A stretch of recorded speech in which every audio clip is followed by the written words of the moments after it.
Last week I did a video talking about how I think that when men, particularly black men, bash all black women for the actions of a few, how I think that's white supremacist in nature. Now, a lot of you responded well to it, so thank you. I did get some comments where, it was said that that really wasn't fair. That's not really right. Black men should be able to date whomever they want and disqualify whoever they want for whatever reason, particularly bad treatment. So I want to talk about that today because while I understand that people have the right to make whatever decision they want when it comes to dating, I do think there is a big problem with disqualifying an entire group of people just because of the actions of a few. Because of that, when I came back to my neighborhood, when I was dealing with certain black women, you're different. You talk funny. You dress funny. The music you listen to is funny. I don't like being because I had flip-flops on or I had a turtleneck, I'm gay. The problem I'm having is just because you're my culture and you're black, you don't get a pass. All the women in my family, I got a side of cousins that made me feel weird about that. How can anybody make you feel anything?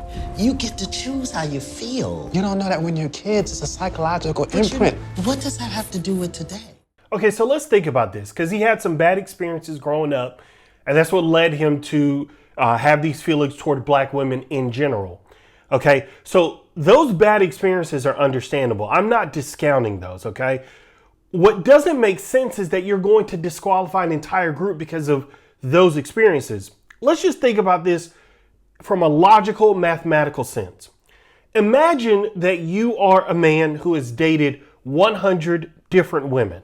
You've taken 100 different women on dates, 100 different black women for the sake of this example. Okay, so you have, and let's say for the sake of example, you have 100 bad experiences, 100 straight, not a good experience of all of them. So you have 100 bad experiences dating black women.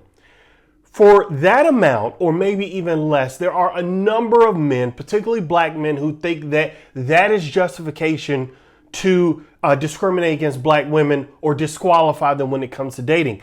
And I'm not here to tell men who they should or shouldn't date. It just doesn't make sense. There are over 24 million black women in the United States, according to Pew Research. So you're going to disqualify 24 million women because of the actions of 100? This doesn't make any sense. That math don't even math right. Like, how can it make sense to think like this? And these men don't even have bad experiences with 100 black women.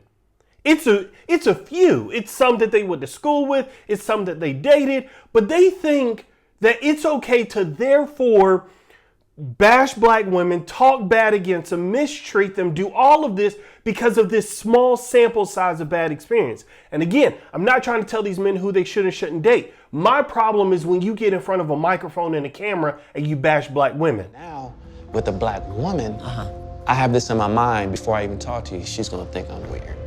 And that bothered me a lot. When I went to junior high school, I got bussed from Ocean Hill, Brownsville to Flatbush, and they spit on me and called me a nigger. They spit on me. And I was 13. And these were adults, not the children. So my point is this, that don't have nothing to do with who I am today. The logical outcome of your bad experiences is not for you to get in front of people and get in front of cameras and mics and bash black women. You should be going to therapy because those bad experiences are legitimate. They hurt you. They caused you pain. But if you don't decide that you're going to go to therapy, what you're doing is deciding that no. The solution to those bad experiences isn't to heal and work through them. It's to make other people pay for your bad experiences. That angry black woman, was that one of the things that knocked you back a bit? Well, that was one of those things that you just sort of think, dang, you don't even know me. Yeah. You know? I mean, you just sort of feel like, wow, where'd that come from? Yeah. You know? And that's the first blowback, because you think, wow, that is so not me. But then you sort of think, well, this isn't about me. This is about the person or the people who write it.